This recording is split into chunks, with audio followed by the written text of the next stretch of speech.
ಮಿತ್ರರೇ ನಮಸ್ಕಾರ. ಮಿತ್ರರೇ, ಅಫ್ಘಾನಿಸ್ತಾನ ಮತ್ತು ಪಾಕಿಸ್ತಾನದ ನಡುವೆ ಒಂದು ಯುದ್ಧದ ವಾತಾವರಣ ನಿರ್ಮಾಣ ಆಗಿದ್ದು, ಒಂದಷ್ಟು ಹೊಡೆದಾಟ ಆಗಿದ್ದು ಎಲ್ಲವೂ ಕೂಡ ನಿಮಗೆ ಗೊತ್ತು. ನಿನ್ನೆ ವಿಡಿಯೋ ಮಾಡಿ ತಿಳಿಸಿದ್ದೆ. ಶನಿವಾರದ ರಾತ್ರಿ ಅಫ್ಘಾನ್ ಸೈನಿಕರು ಹೇಗೆ ಪಾಕಿಸ್ತಾನದ ಸೈನಿಕರಿಗೆ ನೀರು ಕುಡಿಸಿದ್ರು ಅಂತ ನಿಮಗೆ ಡೀಟೇಲ್ ಆಗಿ ನಿನ್ನೆ ತಿಳಿಸ್ಕೊಟ್ಟಿದ್ದೆ. ಸದ್ಯ ಯುದ್ಧ ಒಂದು ಹಂತಕ್ಕೆ ನಿಂತಿದೆ. ಬೂದಿ ಮುಚ್ಚಿದ ಕೆಂಡದ ವಾತಾವರಣ ಇದ್ರೂ ಕೂಡ ಮತ್ತೇನು ಯುದ್ಧ ಆಗಿಲ್ಲ. ಈ ಬಾರಿಯೂ ಸಹ ಪಾಕಿಸ್ತಾನ ಏನ್ ಮಾಡಿತ್ತು ಅಂತಂದ್ರೆ, ಆಪರೇಷನ್ ಸಿಂಧೂರದ ಸಂದರ್ಭದಲ್ಲಿ ತಾನು ಅನುಸರಿಸಿದ್ದಂತಹ ತಂತ್ರಗಾರಿಕೆಯನ್ನೇ ಈ ಬಾರಿಯೂ ಕೂಡ ಪ್ರಯೋಗ ಮಾಡೋದಕ್ಕೆ ಯತ್ನ ಮಾಡಿತು. ಆದರೆ ಟೋಟಲಿ ಪಾಕಿಸ್ತಾನ ಫೇಲ್ಯೂರ್ ಆಗಿದೆ. ಎಷ್ಟರ ಮಟ್ಟಿಗೆ ಅಂತಂದ್ರೆ, ಪಾಕಿಸ್ತಾನ ಹೇಳಿದ್ದನ್ನ ಚೈನಾದವರು ನಂಬುತ್ತಾ ಇಲ್ಲ.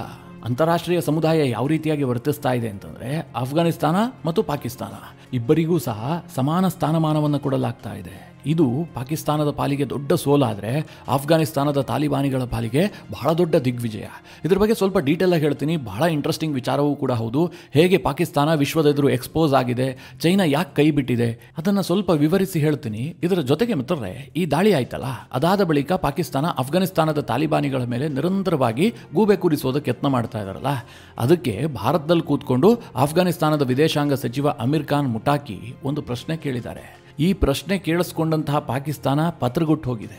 ಅಂದ್ರೆ ತಾಲಿಬಾನಿಗಳ ಜಾಣ್ಮೆಯ ಮುಂದೆ ಪಾಕಿಸ್ತಾನದವರು ಮಂಕಾಗಿ ಕಾಣ್ತಾ ಇದ್ದಾರೆ. ಹೀಗಾಗಿ ಕೆಲವರು ಹೇಳ್ತಾ ಇದ್ದಾರೆ, ಇದು ಆಪರೇಷನ್ ಸಿಂಧೂರ್ 2.0 ಅಂತ. ಈ ಎಲ್ಲ ವಿಚಾರಗಳ ಕುರಿತಾಗಿ ಈ ವಿಡಿಯೋದಲ್ಲಿ ನಿಮಗೆ ಡೀಟೇಲ್ ಮಾಹಿತಿಯನ್ನು ಕೊಡುವಂತಹ ಪ್ರಯತ್ನ ಮಾಡ್ತೀನಿ. ನೀವು ಈ ವಿಡಿಯೋನ ಕೊನೆವರೆಗೂ ಮಿಸ್ ಮಾಡದೆ ನೋಡಿ. ಇವತ್ತಿನ ದಿನಮಾನದಲ್ಲಿ ಯುದ್ಧ ಅಂತಂದ್ರೆ ಬ್ಯಾಟಲ್ ಫೀಲ್ಡ್ನಲ್ಲಿ, ಅಂದ್ರೆ ಯುದ್ಧ ಭೂಮಿಯಲ್ಲಿ ಎಷ್ಟು ಯುದ್ಧ ಆಗುತ್ತೋ ಬಿಡುತ್ತೋ ಗೊತ್ತಿಲ್ಲ. ಸೋಷಿಯಲ್ ಮೀಡಿಯಾಗಳಲ್ಲಿ ಅದಕ್ಕಿಂತಲೂ 100 ಪಟ್ಟು ದೊಡ್ಡದಾಗಿ ಯುದ್ಧ ಆಗುತ್ತೆ. ಹೀಗಾಗಿ ಪಾಕಿಸ್ತಾನದಂತಹ ದೇಶಗಳು ಯಾವ ನೀತಿಯನ್ನು ಅನುಸರಿಸ್ತಾ ಇದ್ದಾವೆ ಅಂತಂದ್ರೆ, ಯುದ್ಧ ಭೂಮಿಯಲ್ಲಿ ನಾವು ಸೋತರೂ ಪರವಾಗಿಲ್ಲ, ನಮ್ಮ ಸೈನಿಕರು 100 ಜನ ಸತ್ರೂ ಪರವಾಗಿಲ್ಲ, ಆದರೆ ನಾವು ಸೋಷಿಯಲ್ ಮೀಡಿಯಾದಲ್ಲಿ ಆಗುವಂತಹ ಇನ್ಫಾರ್ಮೇಶನ್ ವಾರ್ಫೇರ್ ಏನಿದೆ ಅದನ್ನು ಜಯಿಸಿದ್ರೆ ಸಾಕು, ನಾವು ಯುದ್ಧ ಗೆದ್ದಂತೆ. ಇದರಿಂದ ಅಂತಾರಾಷ್ಟ್ರೀಯ ಸಮುದಾಯವನ್ನು ನಂಬಿಸಬಹುದು, ಜೊತೆಗೆ ನಮ್ಮ ಜನರನ್ನು ಕೂಡ ಮೂರ್ಖರನ್ನಾಗಿ ಮಾಡಬಹುದು ಅಂತ ಪಾಕಿಸ್ತಾನದ ಸರ್ಕಾರ ಇರಬಹುದು, ಪಾಕಿಸ್ತಾನದ ಸೇನೆ ಇರಬಹುದು, ಇದೇ ನೀತಿಯನ್ನು ಅನುಸರಿಸ್ತಾ ಇದೆ. ಆಪರೇಷನ್ ಸಿಂಧೂರದ ಸಂದರ್ಭದಲ್ಲಿ ಏನೇನಾಯಿತು ಅಂತ ನಿಮಗೆ ನಾನು ವಿವರಿಸಿ ಹೇಳಬೇಕಾಗಿಲ್ಲ. ಭಾರತದಿಂದ ಅಷ್ಟೆಲ್ಲ ಒದೆ ತಿಂದ್ರು, ಭಾರತ ಪ್ರತಿಯೊಂದಕ್ಕೂ ಕೂಡ ಸಾಕ್ಷಿ ಕೊಡ್ತು. ಆದರೂ ಸಹ ಪಾಕಿಸ್ತಾನ ವಿಜಯೋತ್ಸವವನ್ನು ಆಚರಿಸಿತು. ಆಸಿಮ್ ಮುನೀರ್ಗೆ ಪ್ರಮೋಷನ್ ಕೊಡ್ತು, ಫೀಲ್ಡ್ ಮಾರ್ಷಲ್ ಅಂತ ಅಂತಾರಾಷ್ಟ್ರೀಯ ವೇದಿಕೆಗಳಲ್ಲೂ ಕೂಡ ಪಾಕಿಸ್ತಾನದ ಪ್ರಧಾನಿ ಹೇಳೋದಕ್ಕೆ ಶುರು ಮಾಡಿದ್ರು. ಆದ್ರೆ ಸುಳ್ಳಿನ ವ್ಯಾಲಿಡಿಟಿ ಎಷ್ಟು ಅಂತ ನಿಮಗೆಲ್ಲ ಗೊತ್ತಲ್ಲ. ಹೆಚ್ಚು ದಿನ ಸತ್ಯವನ್ನು ಮುಚ್ಚಿಡೋದು ಬಹಳ ಕಷ್ಟ. ಪಾಕಿಸ್ತಾನ ಆಪರೇಷನ್ ಸಿಂಧೂರದ ಸಂದರ್ಭದಲ್ಲಿ ಭಾರತದಿಂದ ಸಿಕ್ಕಾಪಟ್ಟೆ ಒದೆ ತಿಂದಿದೆ ಎನ್ನುವಂತಹ ವಿಚಾರ ಪ್ರತಿದಿನವೂ ಕೂಡ ಹೊರಗೆ ಬರ್ತಾ ಇದೆ. ಅಂತಾರಾಷ್ಟ್ರೀಯ ಸಮುದಾಯಕ್ಕೂ ಕೂಡ ಪಾಕಿಸ್ತಾನದ ಸ್ಥಿತಿಯ ಬಗ್ಗೆ ಕನ್ವೆ ಆಗಿದೆ. ಈಗ ಅಫ್ಘಾನಿಸ್ತಾನ ಮತ್ತು ಪಾಕಿಸ್ತಾನದ ನಡುವೆ ಒಂದು ಸ್ಮಾಲ್ ಸ್ಕೇಲ್ ಯುದ್ಧ ಆಯ್ತಲ್ಲ, ಈ ಸಂದರ್ಭದಲ್ಲೂ ಕೂಡ ಪಾಕಿಸ್ತಾನ ತನ್ನ ಹಳೆಯ ತಂತ್ರಗಾರಿಕೆಯನ್ನೇ ಮುಂದುವರಿಸೋದಕ್ಕೆ ಹೊರಟಿತು. ಅದು ಹೇಗೆ ಕೇಳಿದ್ರೆ, ಯಾವಾಗ ಅಫ್ಘಾನಿಸ್ತಾನ ಮತ್ತು ಪಾಕಿಸ್ತಾನದ ನಡುವೆ ಯುದ್ಧ ಆಯಿತು, ತಕ್ಷಣ ಅಫ್ಘಾನಿಸ್ತಾನದ ತಾಲಿಬಾನ್ ಸರ್ಕಾರದ ಮುಖ್ಯ ವಕ್ತಾರ ಒಂದು ಹೇಳಿಕೆಯನ್ನು ರಿಲೀಸ್ ಮಾಡ್ತಾನೆ. ಅವ್ರೇನು ಹೇಳ್ತಾರೆ ಅಂತಂದ್ರೆ, ನಮ್ಮ ದಾಳಿಯಲ್ಲಿ 58 ಪಾಕಿಸ್ತಾನಿ ಸೈನಿಕರ ಹತ್ಯೆ ಆಗಿದೆ, ಪಾಕಿಸ್ತಾನದ 25 ಆರ್ಮಿ ಪೋಸ್ಟ್ಗಳನ್ನು ನಾವು ವಶಕ್ಕೆ ಪಡೆದಿದ್ದೀವಿ, ಹಾಗೆ 30 ಸೈನಿಕರಿಗೆ ಗಾಯ ಆಗಿದೆ, ನಮ್ಮ 20 ಸೈನಿಕರು ಸಾವಿಗೀಡಾಗಿದ್ದಾರೆ. ಹೀಗಂತ ಅಫ್ಘಾನ್ ತಾಲಿಬಾನ್ ವಕ್ತಾರನಾಗಿರುವಂತಹ ಜಬೀವುಲ್ಲಾ ಮುಜಾಹಿದ್ ಒಂದು ಹೇಳಿಕೆಯನ್ನು ರಿಲೀಸ್ ಮಾಡ್ತಾನೆ. ಈ ಹೇಳಿಕೆ ಹೊರಬರ್ತಿದ್ದಂತೆ ಭಾರಿ ಸದ್ದು ಮಾಡಿಬಿಡುತ್ತೆ. ಪಾಕಿಸ್ತಾನ ಭಾರಿ ಒತ್ತಡಕ್ಕೂ ಕೂಡ ಒಳಗಾಗುತ್ತೆ, ಮುಖ್ಯವಾಗಿ ಪಾಕಿಸ್ತಾನದ ಸೇನೆ. ಅವ್ರೇನ್ ಮಾಡ್ತಾರೆ ಅಂತಂದ್ರೆ, ಇದಕ್ಕೆ ಕೌಂಟರ್ ಮಾಡೋದಕ್ಕೋಸ್ಕರವಾಗಿ ಪಾಕಿಸ್ತಾನದ ISPR ಇದೆಯಲ್ಲ, ಪಾಕ್ ಸೇನೆಯ ಪಬ್ಲಿಕ್ ರಿಲೇಷನ್ ವಿಭಾಗ, ಅವರೊಂದು ಸ್ಟೇಟ್ಮೆಂಟ್ ಅನ್ನು ಕೊಡ್ತಾರೆ. ಅವ್ರೇನ್ ಹೇಳ್ತಾರೆ ಗೊತ್ತಾ, ಅಫ್ಘಾನಿಸ್ತಾನದ ದಾಳಿಗೆ ಪ್ರತಿದಾಳಿಯನ್ನು ನಾವು ಕೂಡ ನಡೆಸಿದೀವಿ, ಇದರಿಂದಾಗಿ 21 ಚೆಕ್ ಪೋಸ್ಟ್ಗಳನ್ನು ನಾವು ವಶಕ್ಕೆ ಪಡೆದಿದ್ದೀವಿ, ಹಾಗೆ ನಮ್ಮ 23 ಸೈನಿಕರು ಸತ್ತೋಗಿದ್ದಾರೆ, 20 ಸೈನಿಕರಿಗೆ ಗಾಯಗಳಾಗಿದೆ. ಇನ್ನು ನಮ್ಮ ಇಂಟೆಲಿಜೆನ್ಸ್ ಮಾಹಿತಿಯ ಪ್ರಕಾರ ನಮ್ಮ ದಾಳಿಯಿಂದಾಗಿ ಅಫ್ಘಾನಿಸ್ತಾನದ ತಾಲಿಬಾನಿಗಳು ಮತ್ತು ಅವರ ಬೆಂಬಲಿತ ಉಗ್ರರು ಒಟ್ಟು 200 ಮಂದಿ ಸತ್ತಿದ್ದಾರೆ.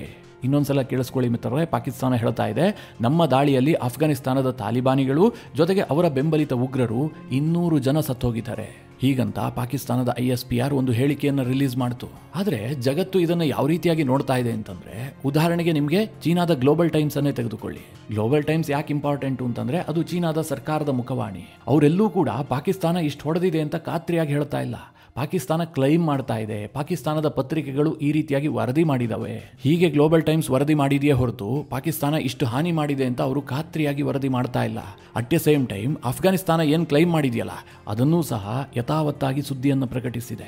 ಕೇವಲ ಚೀನಾದ ಮೀಡಿಯಾಗಳು ಮಾತ್ರ ಅಲ್ಲ, ನೀವು ಅರಬ್ ಮೀಡಿಯಾಗಳನ್ನು ತೆಗೆದುಕೊಳ್ಳಿ ಅಥವಾ ವೆಸ್ಟರ್ನ್ ಮೀಡಿಯಾಗಳನ್ನೇ ತೆಗೆದುಕೊಳ್ಳಿ, ಅವರೆಲ್ಲರೂ ಈ ಬಾರಿ ಅಫ್ಘಾನಿಸ್ತಾನ ಏನ್ ಹೇಳ್ತಾ ಇದೆಯೋ ಅದಕ್ಕೂ ಕೂಡ ಅಷ್ಟೇ ಪ್ರಾಶಸ್ತ್ಯವನ್ನು ಕೊಟ್ಟು ಸುದ್ದಿಯನ್ನು ಪ್ರಕಟಿಸ್ತಾ ಇದ್ದಾರೆ. ಇದು ಅಫ್ಘಾನಿಸ್ತಾನದ ತಾಲಿಬಾನಿಗಳಿಗೆ ಬಹಳ ದೊಡ್ಡ ವಿಜಯ. ಇಷ್ಟು ದಿನ ಏನಾಗ್ತಾ ಇತ್ತು ಅಂತಂದ್ರೆ ಪಾಕಿಸ್ತಾನವನ್ನು ಗ್ಲೋರಿಫೈ ಮಾಡಿ ಸುದ್ದಿಯನ್ನು ಪ್ರಕಟಿಸ್ತಾ ಇದ್ರು. ಅಫ್ಘಾನಿಸ್ತಾನದ ತಾಲಿಬಾನಿಗಳು ಹೊಡೆಯೋದಕ್ಕೆ ಬಂದರು, ಪಾಕಿಸ್ತಾನದವರು ಸರಿಯಾಗಿ ಮುಖಮರ್ಯಾದೆ ಮಾಡಿ ಕಳಿಸ್ಬಿಟ್ರು. ತಾಲಿಬಾನಿಗಳ ವಿರುದ್ಧ ಪಾಕಿಸ್ತಾನಕ್ಕೆ ದೊಡ್ಡ ಜಯ. ಈ ರೀತಿಯಾಗಿ ಮಾಧ್ಯಮಗಳು ಒಂದು ನರೇಟಿವ್ ಬಿಲ್ಡ್ ಮಾಡುವಂಥ ಕೆಲಸವನ್ನು ಮಾಡ್ತಾ ಇದ್ವು. ಆದರೆ for the first time Afghanistan ಏನು ಕ್ಲೈಮ್ ಮಾಡ್ತಾ ಇದೆಯೋ ಅದನ್ನು ಯಥಾವತ್ತಾಗಿ ಸುದ್ದಿಯನ್ನು ಪ್ರಕಟಿಸ್ತಾ ಇದ್ದಾರೆ. ಎರಡೂ ಪಾರ್ಟಿಯನ್ನು ಕೂಡ ಸಮಾನವಾಗಿ ನೋಡಲಾಗ್ತಾ ಇದೆ. ಯಾಕೆ ಹೀಗಾಯಿತು ಕೇಳಿದ್ರೆ, ಪಾಕಿಸ್ತಾನ ಕೊಡ್ತಾ ಇರುವಂತಹ ನಂಬರ್ಸ್ಗಳು ರಿಲೆವೆಂಟ್ ಅಲ್ಲ, ಅವರು ಸುಳ್ಳು ಹೇಳ್ತಾ ಇದ್ದಾರೆ ಅಂತ ಎಲ್ಲರಿಗೂ ಅರ್ಥ ಆಗಿದೆ. ಅದೂ ಅಲ್ಲದೆ ಮಿತ್ರರೇ, ಪಾಕಿಸ್ತಾನಕ್ಕೆ ಎಷ್ಟು ಹಾನಿಯಾಗಿದೆ ಅನ್ನೋದ್ರ ಬಗ್ಗೆ ಅಫ್ಘಾನಿಸ್ತಾನದ ತಾಲಿಬಾನಿಗಳು ಸಾಕಷ್ಟು ವಿಡಿಯೋಗಳನ್ನು ರಿಲೀಸ್ ಮಾಡ್ತಾ ಇದ್ದಾರೆ. ಕೆಲವೊಂದಷ್ಟು ವಿಡಿಯೋಗಳಂತೂ ನೋಡಿದ್ರೆ ಭಯ ಆಗುತ್ತೆ. ನಾನು ಅದನ್ನು ಇಲ್ಲಿ ತೋರಿಸೋದಕ್ಕೆ ಸಾಧ್ಯ ಇಲ್ಲ, ಯಾಕೆಂದರೆ ಯೂಟ್ಯೂಬ್ ಅಲೋ ಮಾಡೋದಿಲ್ಲ. ಹೀಗಾಗಿ ಆ ಫೋಟೋಗಳನ್ನಾಗಲಿ ವಿಡಿಯೋಗಳನ್ನಾಗಲಿ ನಾನು ಇಲ್ಲೇ ಹಾಕಿಲ್ಲ. ಅಂದರೆ ಆಫ್ಘನ್ ತಾಲಿಬಾನಿಗಳು ತಾವು ಮಾಡಿದಂತಹ ದಾಳಿಗೆ ವಿಡಿಯೋ ಸಾಕ್ಷಿಯನ್ನು ಕೊಡ್ತಾ ಇದ್ದಾರೆ. ಪಾಕಿಸ್ತಾನದ ಕಡೆಯಿಂದ ಒಂದೇ ಒಂದು ಸಾಕ್ಷಿ ಇಲ್ಲ. ಅಫ್ಘಾನಿಸ್ತಾನದ 200 ಮಂದಿ ಸೈನಿಕರು ಸತ್ತೋಗಿದ್ದಾರೆ ಅಂತಂದ್ರೆ ಏನು ಸಣ್ಣ ವಿಚಾರನ ಮಿತ್ರರೇ? ಗ್ಲೋಬಲ್ ಲೆವೆಲ್ನಲ್ಲಿ ಸದ್ದು ಮಾಡುವಂತಹ ವಿಚಾರ ಇದು. ಇಲ್ಲಿ ಪಾಕಿಸ್ತಾನ ಸುಮ್ಮನೆ ಕ್ಲೈಮ್ ಮಾಡ್ತಾ ಇದೆ ಎನ್ನುವಂತಹ ವಿಚಾರ ಎದ್ದು ಕಾಣ್ತಾ ಇದೆ. ಹೀಗಾಗಿ ಅಂತಾರಾಷ್ಟ್ರೀಯ ಪತ್ರಿಕೆಗಳು ಕೂಡ ಪಾಕಿಸ್ತಾನದ ನಂಬರ್ಸ್ ಅನ್ನ ಕಲರ್ಫುಲ್ ಆಗಿ ಸುದ್ದಿ ಪ್ರಕಟಿಸ್ತಾ ಇಲ್ಲ. ಅದೂ ಅಲ್ಲದೆ ಪಾಕಿಸ್ತಾನದ ಸೈನಿಕರು ಸತ್ತೋಗಿದ್ದಾರೆ ಅನ್ನೋದಕ್ಕೆ ಒಂದಷ್ಟು ಫೋಟೋಗಳು ಈಗಾಗಲೇ ರಿಲೀಸ್ ಆಗ್ಬಿಟ್ಟಿದೆ. ನಿಮ್ಗೆ ಆಪರೇಷನ್ ಸಿಂಧೂರದ ಸಂದರ್ಭದ ಫೋಟೋಗಳು ನೆನಪಿರಬಹುದು. ಭಾರತದ ದಾಳಿಯಲ್ಲಿ ಸತ್ತಂತಹ ಉಗ್ರರ ಶವಪೆಟ್ಟಿಗೆಗಳ ಮುಂದೆ ನಿಂತ್ಕೊಂಡು ಪ್ರಾರ್ಥನೆ ಮಾಡುವಂತಹ ವಿಡಿಯೋಗಳು, ಫೋಟೋಗಳು ರಿಲೀಸ್ ಆಗಿದ್ವು. ಅದೇ ರೀತಿಯ ಫೋಟೋ ವಿಡಿಯೋಗಳು ಈಗಲೂ ಕೂಡ ರಿಲೀಸ್ ಆಗಿದಾವೆ. ಈಗ ಅಫ್ಘಾನಿಸ್ತಾನದಲ್ಲಿ 200 ಜನ ಸತ್ತೋಗಿದ್ರೆ ಅಂತಹ ಫೋಟೋಗಳು ರಿಲೀಸ್ ಆಗ್ಲೇಬೇಕಲ್ವಾ? ಅಲ್ಲೂ ಜನರ ಬಳಿಯಲ್ಲಿ ಮೊಬೈಲ್ ಇದೆ, ಅಲ್ಲೂ ತಾಲಿಬಾನಿಗಳನ್ನು ವಿರೋಧಿಸುವಂತವರಿದ್ದಾರೆ. ಇನ್ನೂ ಹೇಳಬೇಕು ಅಂತಂದ್ರೆ, ಈಗ ಪಾಕಿಸ್ತಾನವೇ ಕ್ಲೈಮ್ ಮಾಡದಂತೆ ನಮ್ಮ ಇಂಟೆಲಿಜೆನ್ಸ್ ಅಲ್ಲಿದೆ. ಆ ಇಂಟೆಲಿಜೆನ್ಸ್ನವರಾದ್ರೂ ಒಂದಷ್ಟು ಫೋಟೋವನ್ನು ರಿಲೀಸ್ ಮಾಡಬೇಕಲ್ಲ. ಅಲ್ಲಿಗೆ ಪಾಕಿಸ್ತಾನ ತನ್ನ ಜನರನ್ನ ಮೂರ್ಖರನ್ನಾಗಿಸೋದಕ್ಕೋಸ್ಕರವಾಗಿ ಕಲರ್ಫುಲ್ ಸುಳ್ಳು ಹೇಳ್ತಾ ಇದೆ. ಇದರಲ್ಲಿ ಸತ್ಯ ಇಲ್ಲ. ಈ ಬಾರಿ ಅಫ್ಘಾನಿಸ್ತಾನದ ತಾಲಿಬಾನಿಗಳಿಂದ ಪಾಕಿಸ್ತಾನ ಸರಿಯಾಗಿ ಏಟು ತಿಂದಿದೆ ಅನ್ನುವಂಥದ್ದು ಜಗತ್ತಿಗೆ ಅರಿವಾಗಿದೆ. ಮಿತ್ರರೇ, ಈ ಗ್ಲೋಬಲ್ ಡಿಪ್ಲೊಮೆಸಿಯನ್ನು ಇತ್ತೀಚಿನ ದಿನಗಳಲ್ಲಿ ನೀವೇನಾದರೂ ಗಮನಿಸ್ತಾ ಇದ್ರೆ ಒಂದನ್ನು ನೀವು ನೋಟಿಸ್ ಮಾಡಬಹುದು. ಭಾರತಕ್ಕೆ ಅಮೆರಿಕದ ಟ್ಯಾರಿಫ್ನ ಕಾರಣದಿಂದಾಗಿ ಆದಂತಹ ಹಿನ್ನಡೆಯನ್ನು ಪಾಕಿಸ್ತಾನ ಯಶಸ್ವಿಯಾಗಿ ಬಳಸ್ಕೊಳ್ಳೋದಕ್ಕೆ ಅನೇಕ ರೀತಿಯಲ್ಲಿ ಪ್ರಯತ್ನ ಮಾಡಿತು. ನಾವು ಈ ಟೈಮ್ನಲ್ಲಿ ಅಮೆರಿಕಾಗೆ ಹತ್ರ ಆಗ್ತೀವಿ ಅಂತೇಳಿ ಪಾಕಿಸ್ತಾನ ಒಂದು ಪ್ರಯತ್ನವನ್ನು ಕೂಡ ಮಾಡಿತು. ಅದರಲ್ಲೂ ಟ್ರಂಪ್ ಕಾರಣದಿಂದಾಗಿ ಅವರಿಗೆ ಜಯ ಸಿಕ್ಕಿದೆ, ನಾನು ಇಲ್ಲ ಅಂತ ಹೇಳೋದಿಲ್ಲ. ಆದರೆ ಅದು ಎಷ್ಟು ಮೂರ್ಖತನದ ನಿರ್ಧಾರ ಅನ್ನೋದು ಕೇವಲ 1 ತಿಂಗಳ ಒಳಗಾಗಿ ಸಾಬೀತಾಗಿ ಹೋಗಿದೆ. ಇದಕ್ಕೆ ಕಾರಣ ಭಾರತದ ರಾಜತಾಂತ್ರಿಕ ಚಾಣಾಕ್ಷತನ ಅಂತಂದ್ರೆ ಯಾವುದೇ ರೀತಿಯಲ್ಲೂ ತಪ್ಪಾಗ್ಲಿಕ್ಕಿಲ್ಲ. ನೀವೇ ಕಳೆದ 1 ವಾರದ ಘಟನೆಗಳನ್ನು ಗಮನಿಸಿ, ನಿಮ್ಗೆ ಅರ್ಥ ಆಗುತ್ತೆ. ಪಾಕಿಸ್ತಾನದ ಒಂದು ದೃಢವಾದ ನಂಬಿಕೆ ಏನಾಗಿತ್ತು ಗೊತ್ತಾ? ಯಾವತ್ತಿದ್ರೂ ತಾಲಿಬಾನಿಗಳು ಭಾರತದೊಂದಿಗೆ ಕೈ ಜೋಡಿಸೋದಿಲ್ಲ, ಅವರಿಗೆ ಭಾರತ ಶತ್ರುನೇ. ಒಂದು ವೇಳೆ ತಾಲಿಬಾನಿಗಳು ಭಾರತದೊಂದಿಗೆ ಕೈ ಜೋಡಿಸೋದಕ್ಕೆ ಮುಂದೆ ಹೋದ್ರೂ ಕೂಡ ಭಾರತ ಅವರನ್ನು ಒಪ್ಕೊಳ್ಳೋದಿಲ್ಲ. ಅವರದ್ದೇನಿದ್ರೂ ಕೂಡ ಮಡಿವಂತಿಕೆಯ ವಿದೇಶಾಂಗ ನೀತಿ. ಹೀಗಾಗಿ ಭಾರತ ತಾಲಿಬಾನಿಗಳನ್ನ ಹತ್ರಕ್ಕೂ ಸೇರಿಸೋದಿಲ್ಲ ಅನ್ನುವಂಥದ್ದು ಪಾಕಿಸ್ತಾನದ ದೃಢವಾದಂತಹ ನಂಬಿಕೆ ಆಗಿತ್ತು. ಆದ್ರೆ ಇವತ್ತು ಪರಿಸ್ಥಿತಿ ಏನಾಗಿದೆ? ಅಫ್ಘಾನಿಸ್ತಾನದ ಫಾರಿನ್ ಮಿನಿಸ್ಟರ್ ಭಾರತಕ್ಕೆ ಬರ್ತಾರೆ, ಭಾರತ ಅವರನ್ನ ಭವ್ಯವಾಗಿ ವೆಲ್ಕಮ್ ಮಾಡಿಕೊಳ್ಳುತ್ತೆ. ಪ್ರೋಟೋಕಾಲ್ ಪ್ರಕಾರವಾಗಿ ಅವ್ರಿಗೆ ಏನು ಗೌರವ ಕೊಡಬೇಕು ಎಲ್ಲವುದನ್ನ ಕೊಡುತ್ತೆ. ಭಾರತದ ವಿದೇಶಾಂಗ ಸಚಿವರು ಮತ್ತು ಅಫ್ಘಾನಿಸ್ತಾನದ ವಿದೇಶಾಂಗ ಸಚಿವರ ನಡುವೆ ಬೈಲಾಟರಲ್ ಮೀಟಿಂಗ್ ಆಗುತ್ತೆ, ಜಂಟಿ ಹೇಳಿಕೆ ಬಿಡುಗಡೆ ಆಗುತ್ತೆ. ಆ ಹೇಳಿಕೆಯಲ್ಲಿ ಜಮ್ಮು ಕಾಶ್ಮೀರವನ್ನ ಭಾರತದ ಅವಿಭಾಜ್ಯ ಅಂಗ ಅಂತೇಳಿ ತಾಲಿಬಾನ್ ಸರ್ಕಾರ ಒಪ್ಕೊಳ್ಳುತ್ತೆ. ಮಿತ್ರರೇ, ಈ ಬಗ್ಗೆ ನಿನ್ನೆ ನಾನು ಒಂದು ವಿಡಿಯೋ ಮಾಡಿ ನಿಮಗೆ ಡೀಟೇಲ್ ಆಗಿ ತಿಳಿಸ್ಕೊಟ್ಟಿದ್ದೀನಿ. ನೀವೇನಾದರೂ ಆ ವಿಡಿಯೋ ನೋಡಿಲ್ಲ ಅಂತಂದ್ರೂ ಕೂಡ ನೋಡಿ, ಬಹಳ ಇಂಪಾರ್ಟೆಂಟ್ ವಿಡಿಯೋ ಅದು. ಹಾಗೆ ಅಫ್ಘಾನಿಸ್ತಾನ ಮತ್ತು ಭಾರತದ ನಡುವೆ ವ್ಯಾಪಾರ ಸಂಬಂಧ ವೃದ್ಧಿಯ ದೃಷ್ಟಿಯಿಂದಲೂ ಕೂಡ ಅನೇಕ ಮಹತ್ವದ ಒಪ್ಪಂದಗಳಾಗ್ತವೆ. ತಾಲಿಬಾನ್ ಸರ್ಕಾರ ಭಾರತವನ್ನು ಇನ್ವೈಟ್ ಮಾಡಿದೆ, ನಮ್ಮಲ್ಲಿ ಬಂದು ಮಿನರಲ್ಸ್ಗಳನ್ನು ಎಕ್ಸ್ಟ್ರಾಕ್ಟ್ ಮಾಡಿ ನೀವು ಅಲ್ಲಿ ಹೂಡಿಕೆ ಮಾಡಿ ಅಂತ. ಇದೆಲ್ಲವೂ ಸಹ ಪಾಕಿಸ್ತಾನಕ್ಕೆ ಬಹಳ ದೊಡ್ಡ ಹಿನ್ನಡೆ. ಮಿತ್ರರೇ, ಭಾರತೀಯರಾಗಿ ನಾವು ಇದನ್ನು ಎಷ್ಟು ಸೂಕ್ಷ್ಮವಾಗಿ ಗಮನಿಸ್ತಾ ಇದೀವೋ ಇಲ್ವೋ ಗೊತ್ತಿಲ್ಲ. ಆದರೆ ವಿದೇಶದ ಜಿಯೋಪೊಲಿಟಿಕಲ್ ಎಕ್ಸ್ಪರ್ಟ್ಸ್ಗಳಿದಾರಲ್ಲ, ಅದು ಪಾಶ್ಚಿಮಾತ್ಯ ಎಕ್ಸ್ಪರ್ಟ್ಗಳಿರಬಹುದು, ಚೈನಾದವರಿರಬಹುದು ಅಥವಾ ಅಮೆರಿಕಾದವರೇ ಇರಬಹುದು, ಎಲ್ಲರೂ ಏನು ವ್ಯಾಖ್ಯಾನ ಮಾಡ್ತಾ ಇದ್ದಾರೆ ಅಂತಂದ್ರೆ ಇದು ಒಂದು ರೀತಿಯಲ್ಲಿ ಆಪರೇಷನ್ ಸಿಂಧೂರ್ 2.0 ಅಂತ. ಅಂದ್ರೆ ಅವರು ಪರೋಕ್ಷವಾಗಿ ಏನು ಹೇಳ್ತಾ ಇದ್ದಾರೆ ಅಂತಂದ್ರೆ, ಅಫ್ಘಾನಿಸ್ತಾನದ ತಾಲಿಬಾನಿಗಳಿಗೆ ಇವತ್ತು ಭಾರತದ ಬೆಂಬಲ ಸಿಕ್ಕಿರುವ ಕಾರಣದಿಂದಾಗಿಯೇ ಅಫ್ಘಾನಿಸ್ತಾನ ಇಷ್ಟು ದಿಟ್ಟತನವನ್ನು ತೋರಿಸ್ತಾ ಇದೆ ಅಂತ. ಆದರೆ ಭಾರತ ಎಲ್ಲೂ ಕೂಡ ಹೇಳ್ಕೊಂಡಿಲ್ಲ, ಈ ಘಟನೆಯ ಬಗ್ಗೆ ಭಾರತ ತುಟಿಯನ್ನೇ ಬಿಚ್ಚಿಲ್ಲ. ಅವ್ರವ್ರ ವಿಚಾರ ಅವರೇನೋ ಹ್ಯಾಂಡಲ್ ಮಾಡ್ಕೊಳ್ತಾರೆ ಬಿಡಿ ಅಂತ ಜಾಣ ಮೌನತನವನ್ನು ಪ್ರದರ್ಶನ ಮಾಡ್ತಾ ಇದೆ. ಇದೆಲ್ಲದರ ಜೊತೆಗೆ ಫೈನಲ್ ಆಗಿ ಒಂದು ಇಂಟ್ರೆಸ್ಟಿಂಗ್ ವಿಚಾರವನ್ನು ನಿಮ್ಗೆ ಹೇಳಲೇಬೇಕು. ಅದೇನು ಕೇಳಿದ್ರೆ, ಈಗ ಅಮೀರ್ ಖಾನ್ ಮುಟಾಕಿ ಅಫ್ಘಾನಿಸ್ತಾನದ ವಿದೇಶಾಂಗ ಸಚಿವರು ಭಾರತ ಪ್ರವಾಸದಲ್ಲಿದ್ದಾರಲ್ಲ, ಈ ಪಾಕಿಸ್ತಾನ ಮತ್ತು ಅಫ್ಘಾನಿಸ್ತಾನದ ನಡುವೆ ಯುದ್ಧ ಆಗ್ತಿದ್ದ ಹಾಗೆ ಅವರು ಭಾರತದಲ್ಲೇ ಕೂತ್ಕೊಂಡು ಒಂದು ಪ್ರೆಸ್ ಮೀಟ್ ಮಾಡ್ತಾರೆ. ಅದರಲ್ಲಿ ಅವರೊಂದು ಇಂಪಾರ್ಟೆಂಟ್ ಪ್ರಶ್ನೆಯನ್ನು ಕೇಳಿದ್ದಾರೆ. ಇದು ಪಾಕಿಸ್ತಾನವನ್ನು 100% ಎಕ್ಸ್ಪೋಸ್ ಮಾಡಿದೆ. ತಾಲಿಬಾನ್ ಕೇಳದಂತಹ ಈ ಪ್ರಶ್ನೆಗೆ ಪಾಕಿಸ್ತಾನದ ಬಳಿಯಲ್ಲಿ ಉತ್ತರ ಇಲ್ಲ. ಮುತಾಕಿ ಹೇಳಿದ್ದೇನು ಕೇಳಿದ್ರೆ, ಅಫ್ಘಾನಿಸ್ತಾನ ಬಹಳ ದೊಡ್ಡದಾದಂತಹ ಭೂಪ್ರದೇಶ, ಅಂದ್ರೆ ದೊಡ್ಡ ದೇಶ.